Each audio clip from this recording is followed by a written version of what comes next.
Hello, and welcome to my channel, where we explore the scariest stories across the internet. Tonight, our stories take us to the darkest corners of the city. If you enjoy your trip, please hit the like button and subscribe for more unsettling stories. Thank you for joining me tonight. Now, on to our first story.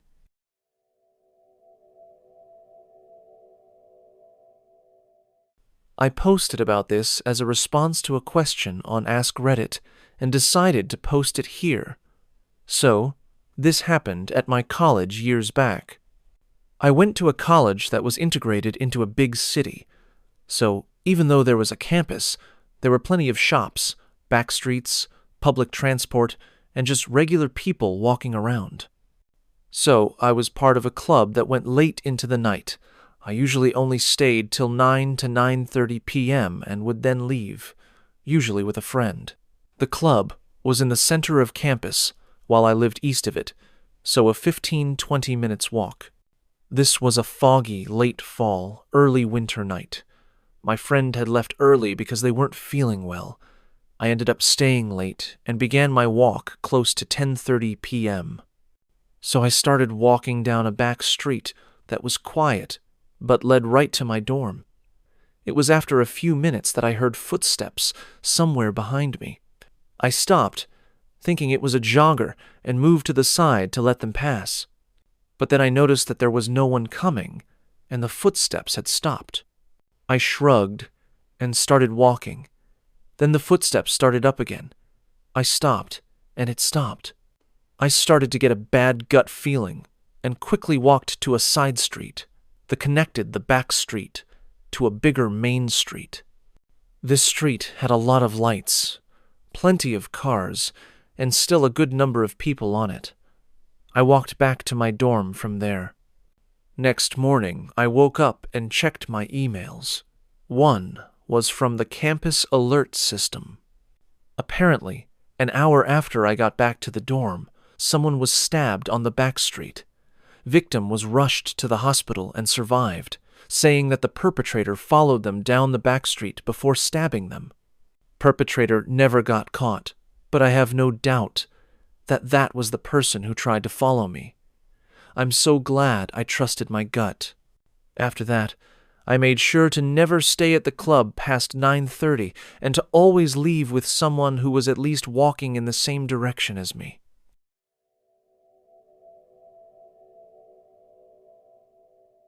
For 6 months last year, I lived in the north of Spain. About a week before I was going to move back to Ireland, my friend and I were at my house having dinner and drinking a little. I was renting an apartment in the city, and my roommate was an older lady, maybe in her 50s. I'm 20. That night, my roommate left to go have dinner with her friends. About a minute after she left, someone buzzed our door to be let into the building. I looked at the camera and didn't recognize the woman. She looked to be in her late 20s to early 30s, so I just assumed it was one of my roommate's friends, and she was coming to meet her or something like that. I buzzed her into the building, assuming they would meet in the lobby. At first, I didn't buzz her in because I didn't recognize her, and she walked away from the door, but then I hit the buzzer as soon as she walked away, and then I, myself, walked away from the camera, meaning I couldn't see if she actually entered or not, assuming that if she didn't enter, she would just call or text my roommate. Boy, was I wrong. This woman came up to my apartment building on the 6th floor.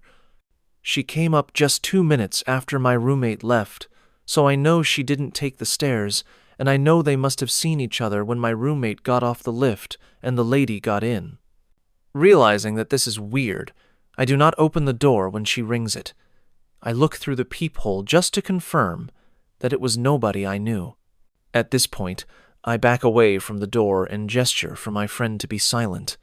We creep back to my room, which is at the far side of the apartment, and I begin calling my roommate, who isn't picking up. Meanwhile, the lady is incessantly ringing my door. My roommate is not picking up, and my friend is just telling me to open my door. In her mind, it's a woman, so she must be harmless. I tell her she's an idiot for underestimating the female sex. Women can be criminals too. She keeps telling me to open the door, and I refuse. The door keeps ringing. I keep looking out the peephole. At this point, I understand that if she knew my roommate or was looking for someone specific, she would just call or text them. She didn't take out a phone at all. She just stayed eerily silent. Didn't call out any names or ask if anyone was home. This was weird to me. I finally get through to my roommate. She says she wasn't expecting anyone and that she doesn't know anyone in that age range. She asks if I'm okay, and I say I'm fine. Now, it's been at least 20 minutes. I know the lady knows someone is home because the lights are on, and my understanding is that's why she's not leaving. I continue watching her through the peephole and see her go into the lift for a minute, and then come back out again.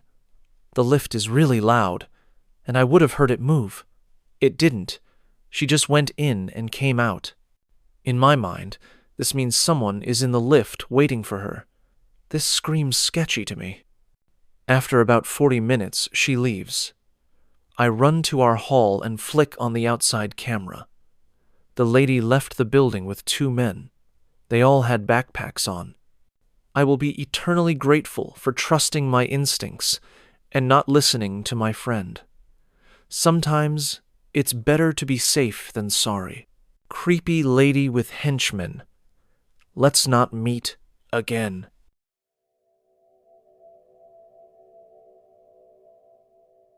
Wendell was a panhandler near my college. I always gave him my change when I had extra. Usually, I keep a hard rule not to give money to individuals because I give it to known local charities instead, where I can be sure the money is going to a specific cause.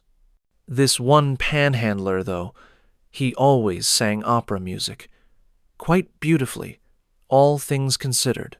Even though it was clear he was begging for money due to poverty and homelessness, not busking for tips, I always thought it was admirable that he was trying to perform a service in exchange for the money, and I don't like carrying coins.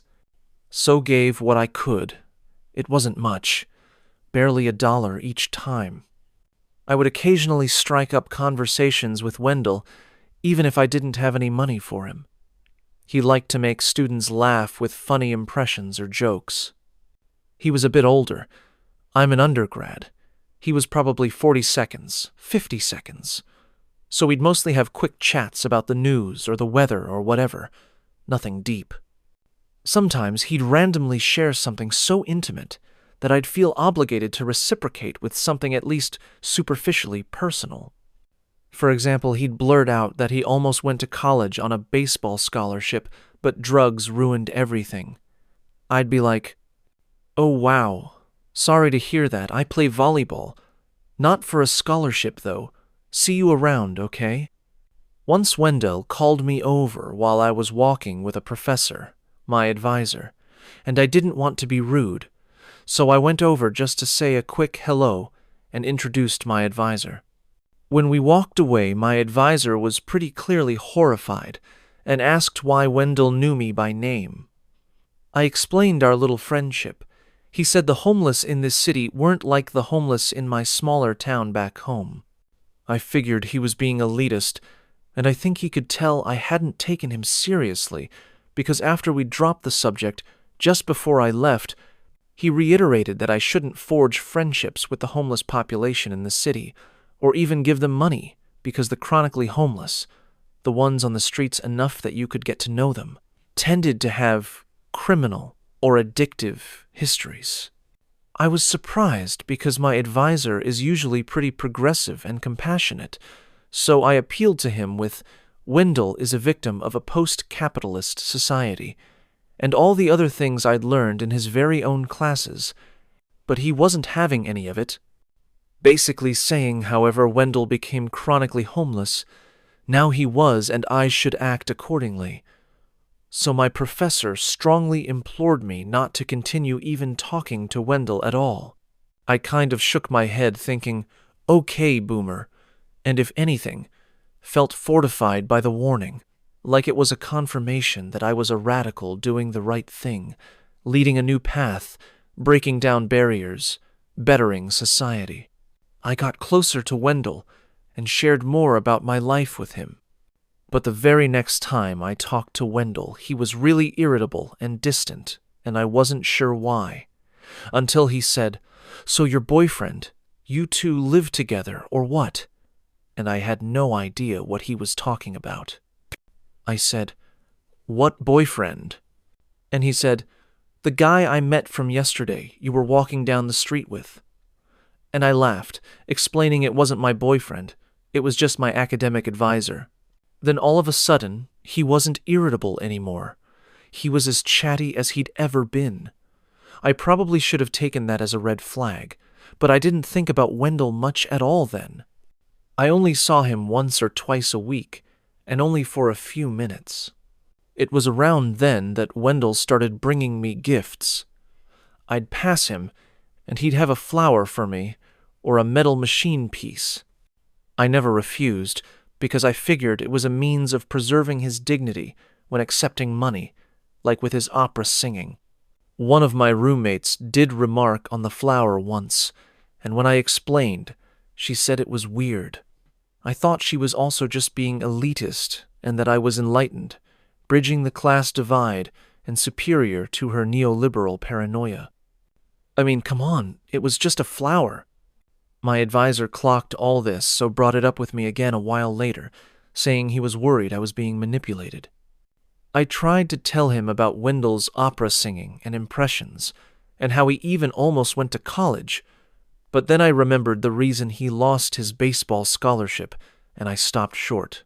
Looking at it through that lens kind of made me reconsider the whole thing. I thought about what my professor had said, sparing the details. We did talk for like half an hour, and I finally connected the dots that Wendell did have a history of drug use, and he did sometimes mention how a previous girlfriend overreacting to something he'd done had derailed his life besides the drugs. So I decided maybe I should think about distancing myself a little.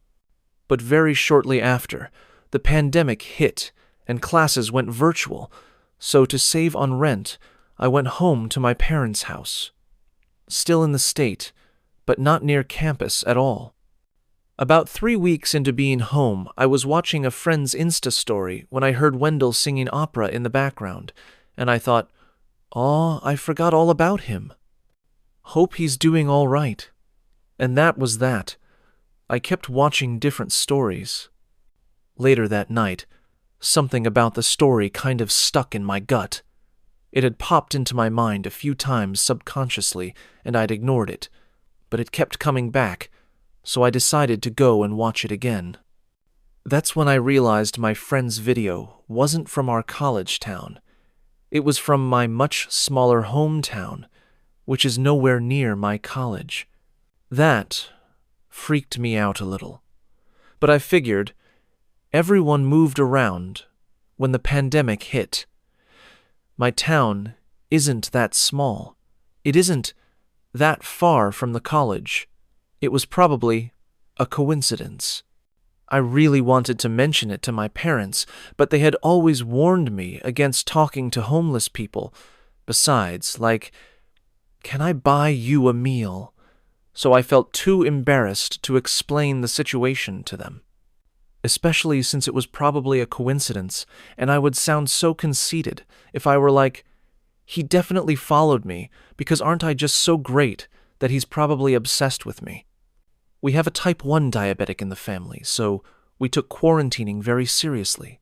I figured, I'll never see him, anyways. I'm not going out anytime soon.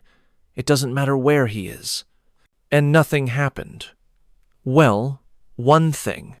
A girl from my high school, who also ended up at my college, called me and, in summary, said, "This is going to sound really weird, but I feel like I should say something.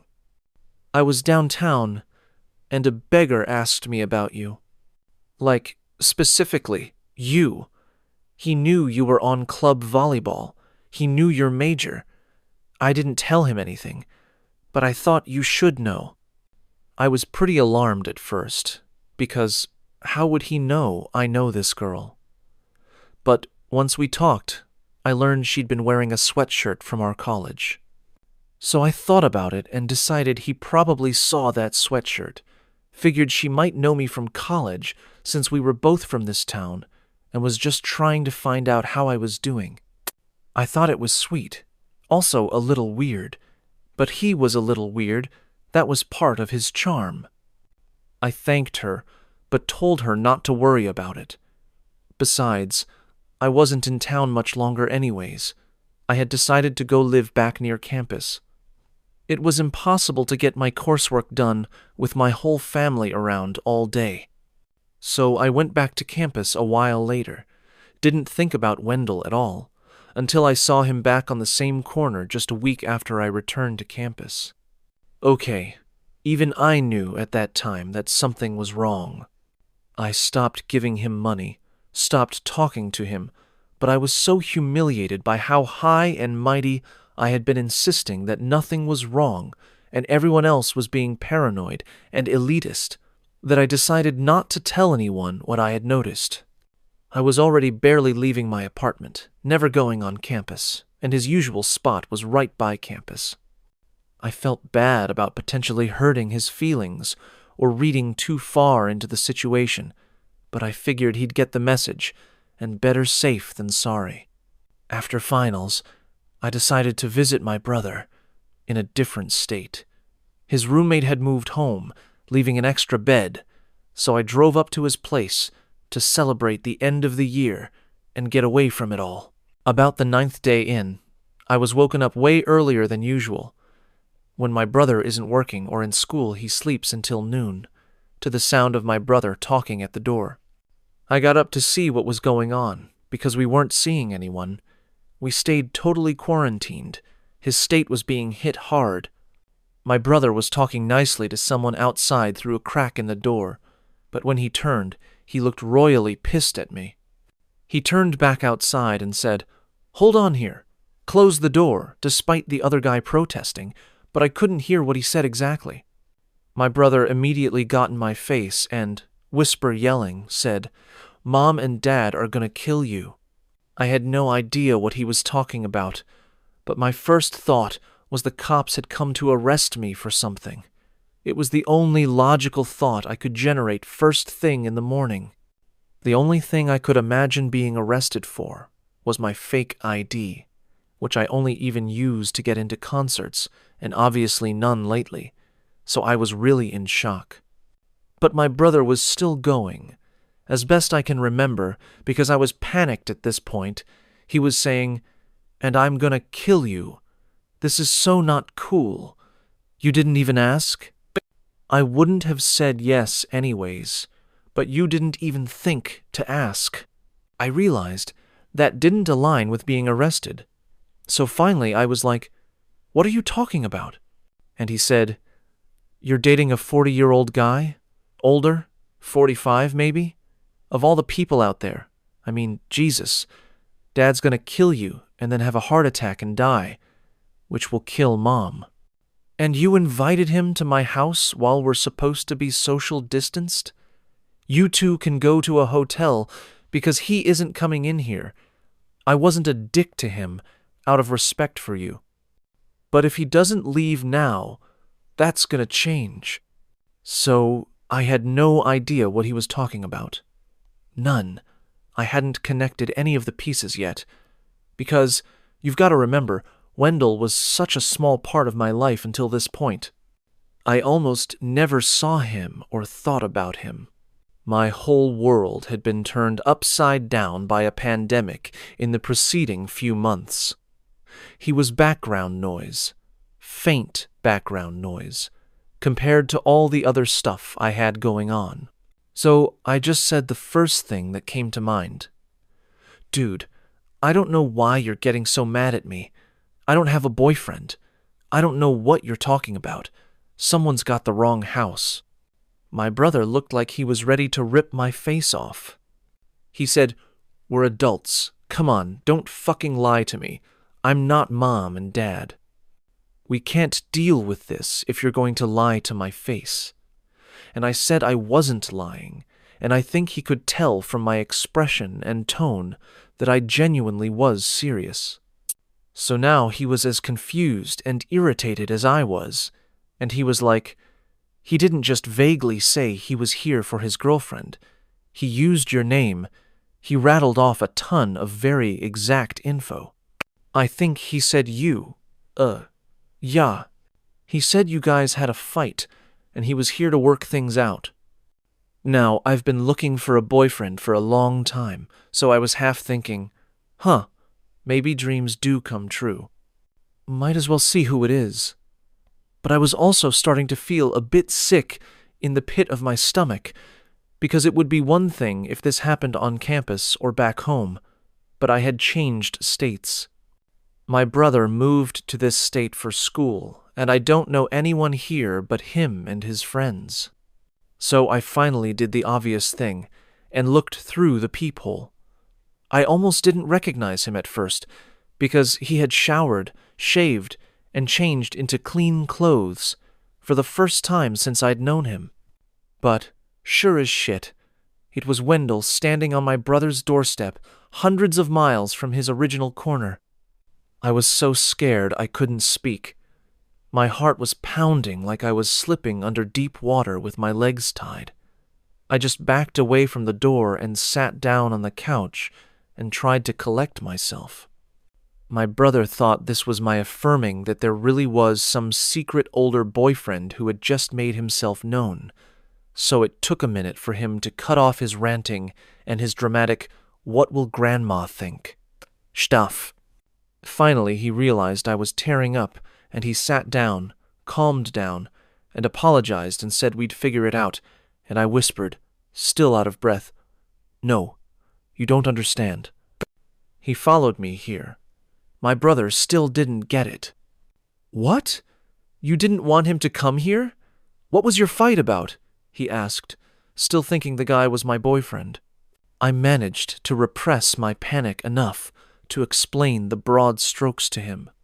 But I don't think he fully grasped how creepy it was in the moment, because he was like, "You're shitting me. That's hilarious. I'll take care of this." He went to the door and called from behind it. "Yo, just checked. She's not here. Must have packed out this morning. You should do the same." I'm taking this social distancing real serious, and winked at me. That's when, as my brother says when he tells this story, it got real. Wendell said, "You're lying. I heard her in there. Tell her I'm sorry. I don't know why she's been avoiding me, but I got cleaned up for her, and I'll take her anywhere she wants to go. Tell her that. Tell her. And don't lie. I'll know if you lie." That rubbed my brother the wrong way, and he said back, "Bro, you're not taking her anywhere.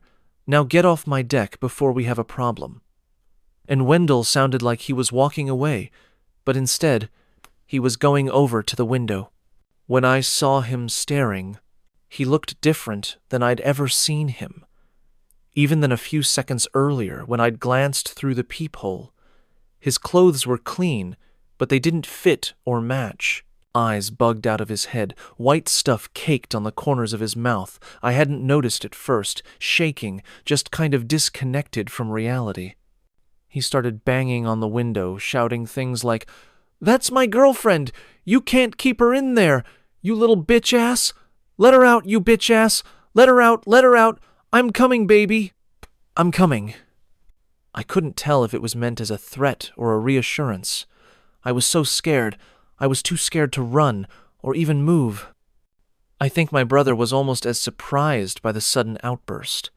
He was rolling up his sleeves like he was preparing to go out there, and I was trying to make my voice work to beg him not to. But I was so anxious, scared, embarrassed, and sad that I had missed all the signs leading up to this, all the opportunities to prevent it, that our friendship was never the wholesome thing I thought it was.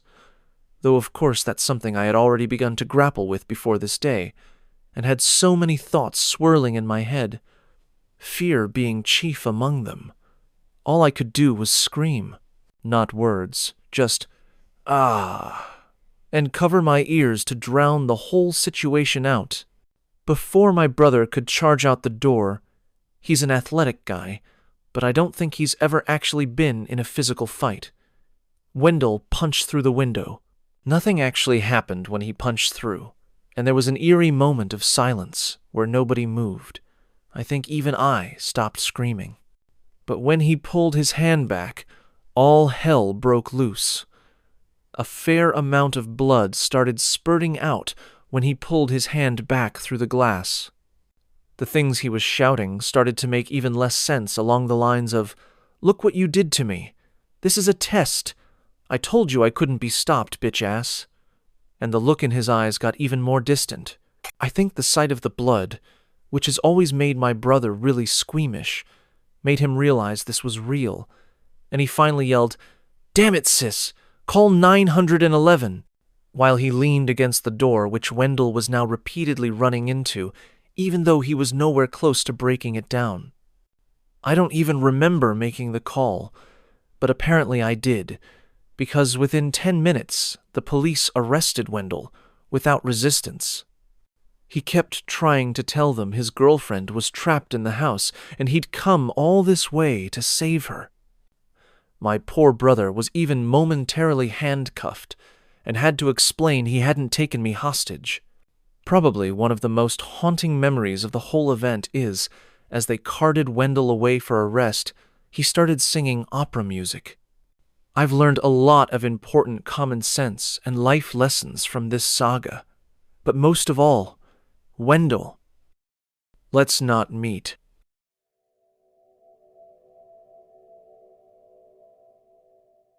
I apologize in advance since I'm not a good writer, but I'll do my best to share my experience. To better paint the picture, here is a description of myself at the time of this incident, 3 years ago. I am 5'5", 26-year-old woman, medium-length bleach blonde hair, 75 pounds, wearing black, high-waisted tights and a pink crop top. 3 years ago, I was walking home late at night from my friend's house. It was dark, and at the time I lived in a rough part of a large city. I've had many sketchy situations that I have gotten myself out of, so I guess I felt sort of invincible, like nothing truly scary could happen to me. When I walk alone, I always stay very alert and aware of my surroundings for my own safety just in case. About halfway home and roughly 10 minutes to my apartment, I noticed a van started tailing me. I was used to this since in my city, it's very common for a young woman in a rough area to get propositioned for sex. It's embarrassing how desensitized to this I was. I did my usual and crossed the road so that I would be walking beside the traffic, heading in the other direction. I wasn't scared, just annoyed. The van then turned down a side street, then back onto the road I was on, and pulled up to me. At this point, I still wasn't scared. Again, this has happened so many times, and it never mattered if I was wearing something that showed more skin, or if I was wearing a winter coat zipped from just below my chin all the way down to my ankles. That area is notorious for that type of activity. I decided to be firm and told the person sternly, "I'm not interested." I noticed there were 2 men in the van. They looked almost identical and may have been twins or brothers. Both men had a very, very dark complexion, dark eyes, and short, dark hair. The van didn't move. I was super annoyed and crossed the road again to get away. At this point, I figured this would be enough for them to stop following me. They didn't. They kept circling back every time I crossed the road. I've never had to put that much effort into getting a horny pervert to leave me alone, so this is when I started feeling unsafe. They zipped by me at the speed the traffic was flowing in, and I yelled for them to fuck off. I thought it finally worked. It had been 3 minutes, and I hadn't seen the van, so I thought I was in the clear. Just in case, I pulled my phone out and was getting ready to call my sister that I lived with. Just then, the van pulled up to me very quickly, and before I could even blink, one of the men jumped out of the van. opened the back door and approached me quickly in an aggressive manner as if he was about to scoop me up and throw me into the vehicle. The traffic in that area is very inconsistent. It was dead, and I imagine that is what they were waiting for. Just as the man was about to place his hands on me, I tilted my phone and said, "You are being filmed in my live video chat. I gave my friends your license plate number, and the police have been notified." I was so scared, but I didn't let that show. I stayed as calm as I could. The man paused, like he was considering if I was bluffing or telling the truth, so I tilted the phone more as if to give the fake audience a better look at him. He then jumped into the van, and they sped off. I have never been the same since that night. I'm afraid of walking alone now, even in the daytime. Stay safe out there. Two creeps in a van, let's not ever meet. I hope karma finds you both soon.